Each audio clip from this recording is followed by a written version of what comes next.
Mesdames, Messieurs, bonjour et bienvenue dans cette deuxième émission de In Studio sur la série qui s'appelle Le Maître, le Disciple et le Saint-Esprit.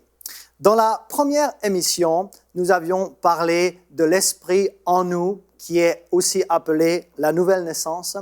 Et le but de cette série, c'est de faire un parallèle dans la vie du Maître et de voir sa connexion et son intimité avec le Saint-Esprit. Et de voir comment ce Saint-Esprit peut aussi agir de la même façon dans la vie d'un disciple de Jésus. L'idée, c'est de marcher dans les mêmes pas que Jésus grâce au même Saint-Esprit. Et le premier parallèle que nous avions étudié, c'était donc que le Maître, il était né de l'Esprit dès sa naissance. Et cette nature divine, elle lui a permis de marcher sans péché. Quant au disciple, nous avions établi qu'il n'était pas né de l'Esprit dès sa naissance naturelle, mais qu'il est né de l'Esprit dès sa nouvelle naissance. Le texte qui était fondateur pour cela, c'était dans l'Évangile de Jean au chapitre 3. Et de la même manière que la nature divine a permis à Jésus de marcher sans péché, à présent, cette nature divine en nous, elle nous permet de marcher également en nouveauté de vie, et c'est-à-dire d'avoir une vie de victoire sur le péché. À savoir qu'être né de l'Esprit implique d'avoir le Saint-Esprit en soi, mais nous allons voir aujourd'hui que le Maître, Jésus-Christ, n'avait pas seulement l'Esprit en lui, mais qu'il avait également l'Esprit sur lui. Comprenons bien les deux notions, l'Esprit en, l'Esprit sur.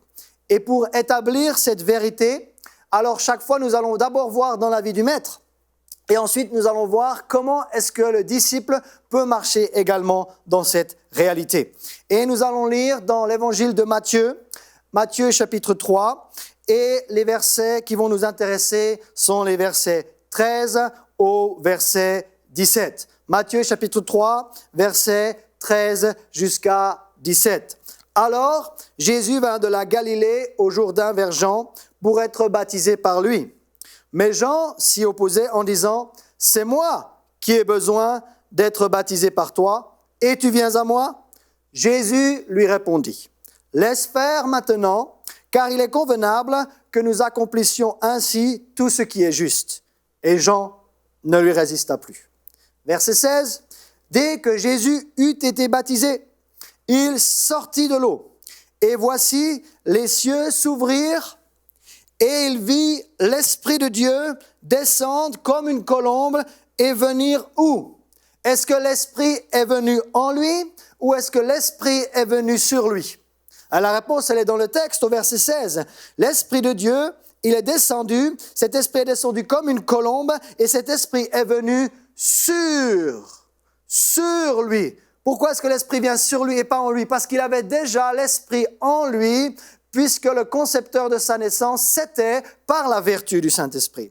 Et le verset 17 nous dit « Et voici, une voix fit entendre des cieux ces paroles, « Celui-ci est mon Fils bien-aimé, en qui j'ai mis toute mon affection. » Ce récit du baptême de Jésus, il y a plusieurs éléments à souligner dans ce passage. Premièrement, nous voyons que le Maître, il se fait baptiser d'eau et d'Esprit. Par conséquent, si vraiment nous voulons marcher à la suite de Jésus, ces deux étapes sont importantes après la nouvelle naissance, c'est-à-dire se faire baptiser d'eau et se faire baptiser du Saint-Esprit. En Actes chapitre 2, ils ont reçu le Saint-Esprit et ensuite ils se sont fait baptiser d'eau. En Actes 10, pareil, dans la maisonnée de Corneille, ils ont reçu le Saint-Esprit et ensuite ils se sont fait baptiser d'eau. En Actes 19, à Éphèse également, après être nés de nouveau, alors là ils se sont fait d'abord baptiser d'eau et ensuite baptiser du Saint-Esprit. Donc on peut se faire baptiser d'eau avant de se faire baptiser du Saint-Esprit, ou on peut être baptisé du Saint-Esprit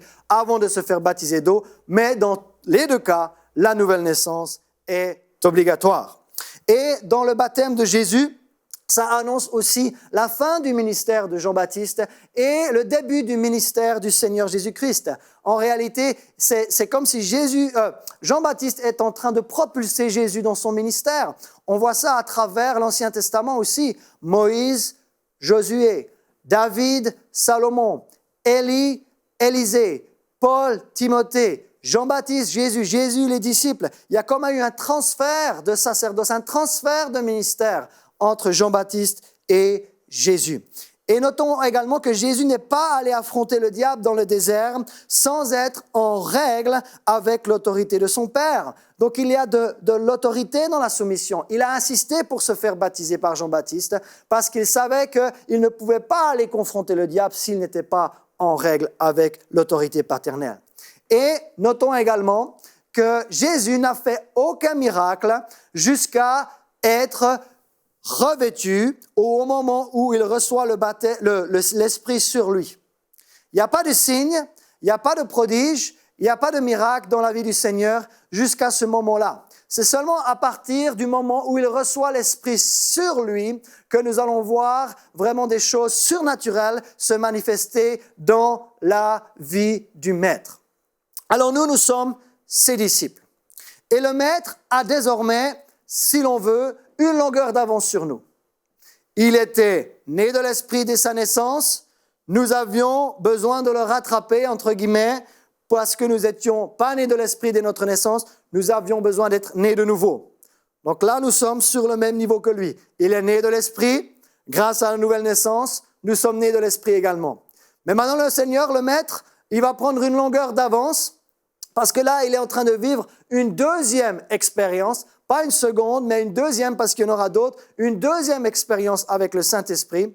Et c'est le moment où l'Esprit de Dieu descend sur lui comme une colombe à la suite de son baptême d'eau.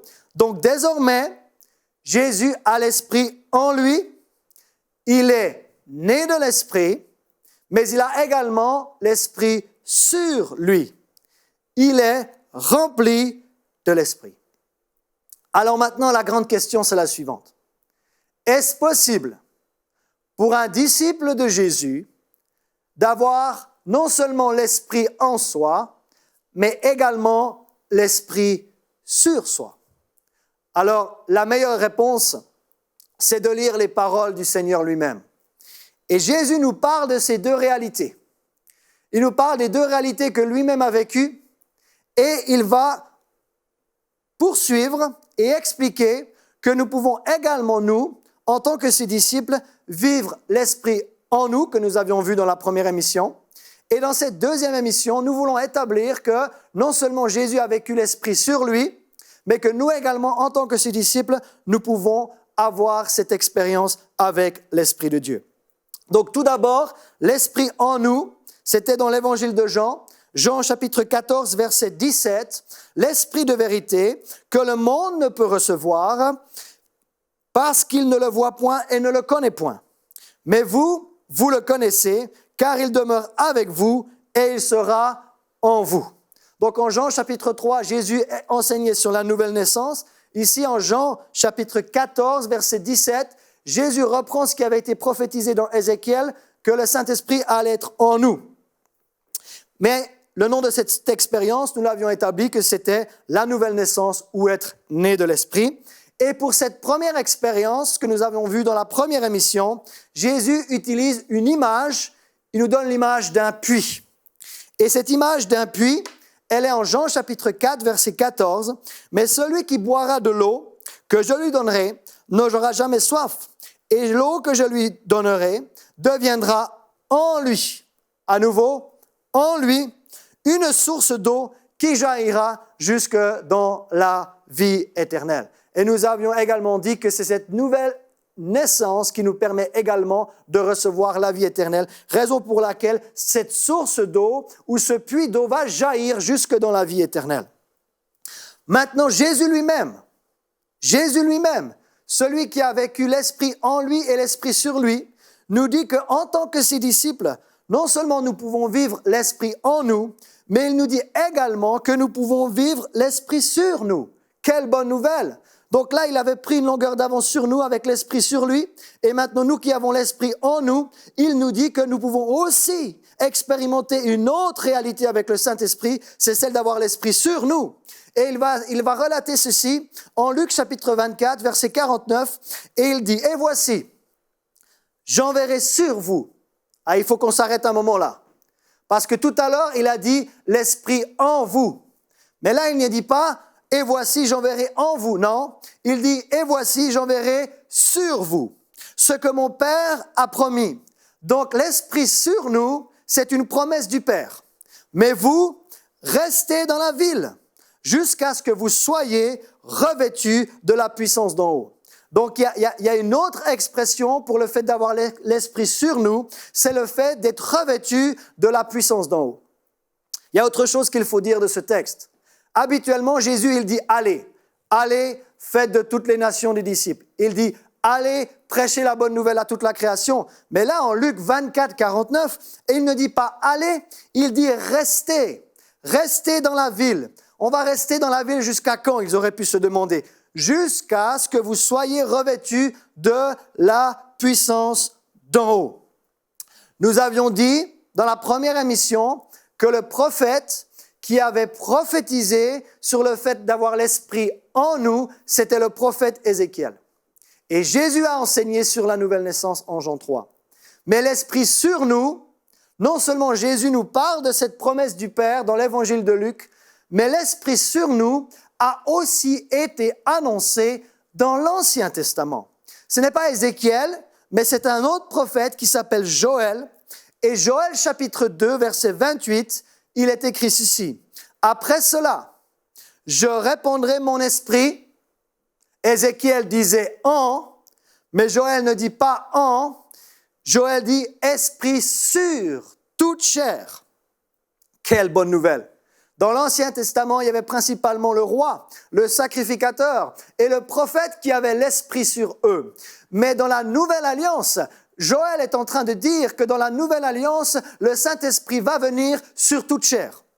Il va venir sur vos fils et vos filles prophétiseront, vos vieillards auront des songes et vos jeunes gens des visions. Et l'Esprit sur, on a dit qu'il était aussi appelé le revêtement de la puissance d'en haut, mais l'Esprit sûr est aussi appelé bibliquement le baptême du Saint-Esprit. On appelle cela aussi non seulement le baptême du Saint-Esprit, mais être rempli de l'Esprit. Et quand Jésus parle de la nouvelle naissance, l'Esprit en nous, il nous donnait l'image d'un puits et qui allait jaillir jusque dans la vie éternelle. Mais quand Jésus nous parle de l'Esprit sur nous, lorsque Jésus parle d'être rempli de son Esprit, lorsque Jésus nous parle d'être revêtu de la puissance d'en haut, il ne va plus utiliser l'image d'un puits, qui est une image assez statique. L'eau est assez statique dans un puits, parce que le puits ou l'Esprit en nous, il est pour nous. Mais l'Esprit sur nous, il est pour les autres. Encore une fois, l'Esprit en nous, il est pour nous. Mais l'Esprit qui vient sur nous, l'Esprit vient sur nous, pas pour nous-mêmes, enfin, il nous revêt nous de puissance, mais il va bénir les autres. L'Esprit en nous, c'est pour notre bénédiction personnelle. L'Esprit qui vient sur nous, c'est pour bénir les autres. Et au lieu d'utiliser l'image d'un puits, il va utiliser l'image de fleuve. Et il va dire que des fleuves d'eau vive vont sortir de notre sein. Et il dit cela en Jean chapitre 7, versets 38 et 39. « Celui qui croit en moi », il y a la nécessité de croire en lui. Il y a la nécessité d'être né de nouveau. Il y a la nécessité d'avoir au préalable l'Esprit de Dieu en soi. Mais celui qui croit en moi, ou celui qui est né de nouveau, ou celui qui a l'Esprit de Dieu en lui, Jésus dit, des fleuves d'eau vive couleront de son sein, comme dit l'Écriture.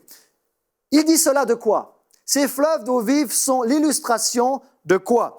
Il dit cela de l'Esprit que devaient recevoir ceux qui croiraient en lui.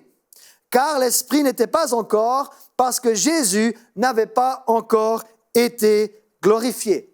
Donc c'est tellement clair quand on s'en tient aux paroles du Seigneur. Jésus dit qu'il faut d'abord croire en lui, avoir l'Esprit en soi, avant de recevoir l'Esprit sur soi. Il faut d'abord être né de nouveau avant d'être baptisé du Saint-Esprit. Alors, quelle est l'application de ceci? Pour rappel, le Saint-Esprit vient en nous pour que nous puissions obéir à Dieu. Nous avions établi ça dans la première émission grâce à la prophétie d'Ézéchiel. Ézéchiel 36, 27. « Je mettrai mon esprit en vous et je ferai en sorte que vous suiviez mes ordonnances et que vous observiez et pratiquiez mes lois. » Donc l'esprit en nous pour obéir à Dieu. Marcher dans le caractère de Christ. Développer les fruits de l'esprit. Mais pourquoi le Saint-Esprit vient-il sur nous? Il est venu sur Jésus. Et on a dit qu'avant que l'Esprit ne vienne sur lui, il n'y avait pas le surnaturel qui se manifestait forcément dans son ministère. Alors pourquoi le Saint-Esprit vient-il sur nous? Jésus répond lui-même à cette question. Juste avant son ascension à la droite du Père, il va dire ceci dans le premier chapitre du livre des Actes au verset 8. Il dit « Mais vous recevrez une puissance ». Souvenons-nous que dans l'évangile de Luc, chapitre 24, verset 49, il a dit « Restez dans la ville jusqu'à ce que vous soyez revêtus de la puissance ». Donc Jésus assimile chaque fois l'Esprit sur nous ou le baptême du Saint-Esprit avec un revêtement de puissance, avec la puissance. Il dit « Mais vous recevrez une puissance ». C'est quoi cette puissance? Le Saint-Esprit. Survenant en nous ou sur nous? Cette fois-ci, survenant sur vous. Donc Jésus est en train de dire qu'il y a une promesse que le Père a faite. Et cette promesse, c'est que non seulement on va avoir l'Esprit en nous, mais que tout comme moi, vous pouvez aussi recevoir l'Esprit sur vous.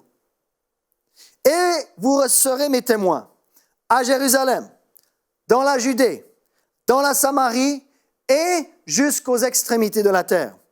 Alors, répondons à cette question. Pourquoi le Saint-Esprit vient-il sur nous? Le Saint-Esprit vient sur nous pour que nous soyons des témoins puissants de Jésus. Des témoins puissants de Jésus. L'Esprit en nous, la nouvelle naissance. L'Esprit sur nous, le baptême du Saint-Esprit. Le Saint-Esprit en nous est pour notre propre bénéfice. Il déclenche en nous les fruits de l'Esprit, les 9 fruits, nous les avons lus en Galates chapitre 5, 22 dans la première émission, qui nous font grandir dans le caractère de Christ, qui nous font grandir jusque, comme Galates 4, 19, nous l'avions lu, qui nous font grandir jusqu'à ce que Christ soit formé en nous. Ça, c'est la raison pour laquelle l'Esprit, il est en nous. Mais cette deuxième émission, nous avons établi d'abord, toujours, dans la vie du Maître d'abord. Et ensuite, nous regardons si, en tant que disciples, nous pouvons également vivre dans cette réalité. Lui, il avait l'Esprit sur lui, après son baptême d'eau, et il nous explique que nous aussi, en tant que ses disciples, nous pourrons avoir également l'Esprit sur nous. L'Esprit en nous est pour notre propre bénéfice, alors que l'Esprit sur nous est pour servir les autres. L'Esprit sur nous, c'est pour le service. L'Esprit sur nous, c'est pour avoir le regard porté sur les autres. L'Esprit en nous, c'est pour être une bénédiction, c'est une bénédiction pour nous. Mais l'Esprit sur nous, c'est une bénédiction pour servir les autres. L'Esprit en nous déclenche les fruits de l'Esprit. Mais écoutez bien la suite. L'Esprit sur nous déclenche les 9 dons de l'Esprit. Les 9 dons de l'Esprit. Les fruits de l'Esprit sont en Galates chapitre 5, verset 22. Alors que les dons de l'Esprit sont dans la première lettre de Paul aux Corinthiens au chapitre 12. Et un homme qui s'appelait Howard Carter a divisé ces 9 dons de l'Esprit en 3 catégories. 3 dons qui parlent, 3 dons vocaux, 3 dons qui révèlent quelque chose, 3 dons de révélation, et 3 dons de puissance. Des dons qui font quelque chose. 3 dons qui révèlent, 3 dons qui font, 3 dons qui disent quelque chose. Et ça, c'est quand le Saint-Esprit vient sur nous et que nous sommes baptisés du Saint-Esprit. Ce baptême du Saint-Esprit nous ouvre la porte au surnaturel de Dieu. Pour que nous puissions être comme le Seigneur Jésus, revêtus de la puissance d'en haut. Alors, la question, c'est comment est-ce que je peux savoir si j'ai vécu cette expérience qui s'appelle le Saint-Esprit sur moi? Est-ce qu'il existe une preuve biblique pour savoir si j'ai l'Esprit de Dieu sur moi? Nous avions dit que la preuve d'avoir le Saint-Esprit en nous, c'est-à-dire la nouvelle naissance, il y a une nouvelle vie qui va en résulter. Et quand on fait des choses qui ne sont pas la gloire de Dieu, c'est comme si le Saint-Esprit va nous ramener, il va nous convaincre et il va nous ramener dans les voies du Seigneur. Mais est-ce qu'il existe une preuve pour savoir si j'ai l'Esprit sur moi? Est-ce qu'il y a quelque part dans cette Bible un texte ou plusieurs qui nous démontrent vraiment clairement qu'il existe une évidence ou une preuve lorsqu'on a reçu l'Esprit sur soi ou lorsqu'on est ce qu'on appelle baptisé du Saint-Esprit? Alors, pour le découvrir, nous allons prendre trois textes dans le livre des Actes, et nous allons voir quelle est la preuve biblique pour savoir si dans ma vie, j'ai reçu ce revêtement, si dans ma vie, j'ai cette puissance, si dans ma vie, j'ai le Saint-Esprit qui est sur moi, ou c'est juste le Saint-Esprit en moi. Et le premier témoignage, bibliquement, on établit toujours une vérité sur la déposition de 2 ou 3 témoins. Donc, il nous faut au moins 2, voire 3 témoignages ou témoins pour savoir s'il y a vraiment une preuve biblique pour savoir si on a reçu l'Esprit sur soi. Et en Actes chapitre 2, le verset 3 et le verset 4, souvenez-vous, c'est le jour de la Pentecôte. C'est le jour où Jésus avait dit que cette promesse du Père, elle allait venir. Ne bougez pas de Jérusalem jusqu'à ce que vous soyez revêtus de la puissance d'en haut. Et le jour de la Pentecôte, le Saint-Esprit tombe. Et c'est à ce moment-là qu'ils vont avoir le Saint-Esprit sur eux. Et ce jour-là, des langues semblables à des langues de feu leur apparurent, séparées les unes des autres, et se posèrent sur, pas en, sur chacun d'eux. Et voilà la preuve. Voilà l'évidence biblique. Et ils furent quoi? Tous remplis du Saint-Esprit. Donc, l'Esprit sur soi, ou être rempli du Saint-Esprit, ou être baptisé du Saint-Esprit sont toutes des notions synonymes. Et qu'est-ce qui s'est passé une fois que le Saint-Esprit est venu sur eux? Une fois qu'ils ont été remplis du Saint-Esprit, ils se mirent à parler en d'autres langues selon que l'Esprit leur donnait de s'exprimer. Donc, vous voyez que c'est le Saint-Esprit qui a donné les mots, mais c'est eux qui ont dû commencer à parler. Le deuxième témoignage, c'est dans Actes chapitre 10, versets 45 et 46, lorsque l'Évangile va arriver pour la première fois vers les non-juifs. Et c'est un homme du nom de Corneille qui était centenier dans la cohorte italienne. Il dirigeait 100 hommes, il était à la recherche de Dieu. Et ensuite, l'apôtre Pierre va avoir une vision et il va avoir la conviction d'aller apporter l'évangile à Corneille. Et non seulement Corneille va croire à l'évangile, mais lui et toute sa famille, ils vont recevoir le Saint-Esprit sur eux et ils vont se faire baptiser d'eau ensuite. Et le texte qui nous raconte cela, qui nous relate cette histoire, c'est dans Actes chapitre 10, versets 45 et 46. Tous les fidèles circoncis qui étaient venus avec Pierre furent étonnés de ce que le don du Saint-Esprit. Ça, c'est très important. Le Saint-Esprit qui vient sur nous, c'est un don. Ce n'est pas quelque chose que l'on peut mériter. Cet équipement surnaturel, ce revêtement de puissance, c'est un cadeau de Dieu. C'est un don du Saint-Esprit. C'est un don que Dieu veut donner à chaque disciple du Seigneur Jésus. Ce que le don du Saint-Esprit était aussi répandu où? Sur qui? En acte 2, c'était sur les Juifs. En acte 10, ce même esprit est répandu sur les païens, sur les non-juifs, ceux qui n'avaient à la base pas d'alliance avec Dieu. Et qu'est-ce qui s'est passé quand l'esprit est venu sur eux? Car ils les entendaient parler en langue et glorifier Dieu. Ce qu'il y a d'intéressant, en acte 2, la Pentecôte juive, et en acte 10, la Pentecôte non juive, il n'y a pas les mains qui ont été imposées pour qu'ils reçoivent le baptême du Saint-Esprit. Donc, on peut recevoir l'Esprit sur nous sans forcément que quelqu'un impose les mains sur nous. Mais en Acte 19, il y a une autre méthode qui est tout autant biblique, qui est celle où quelqu'un impose ses mains sur nous pour que nous puissions également recevoir le baptême du Saint-Esprit. Et c'est en Actes chapitre 19, là où Paul est à Éphèse, là où Paul rencontre une douzaine de disciples. Et en Actes 19, verset 6, là, il y aura imposition des mains.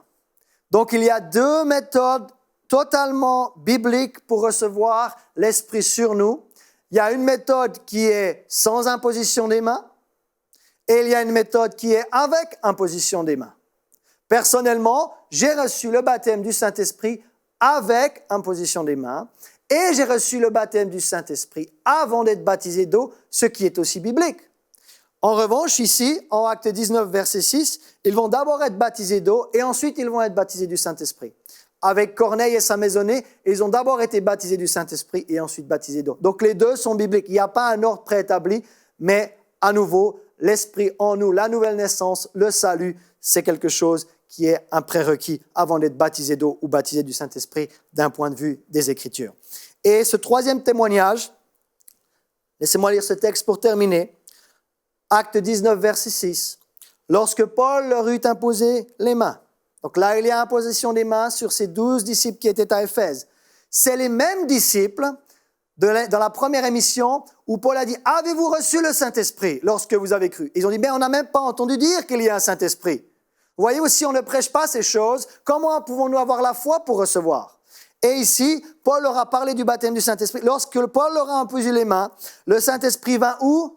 Sur eux.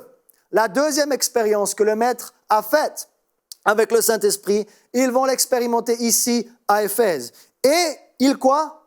Ils parlaient en langue et prophétisaient.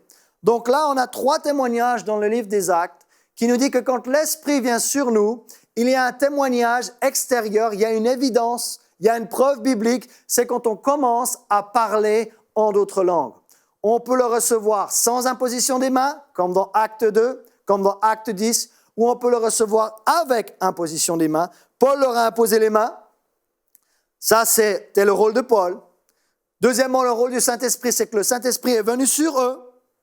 Et troisièmement, ce n'est pas le Saint-Esprit qui a parlé à leur place, mais il est bel et bien écrit « Et ils parlaient en langue. Et ils parlaient en langue et prophétisaient. » Remarquez ceci, c'est eux qui ont commencé à parler en langue.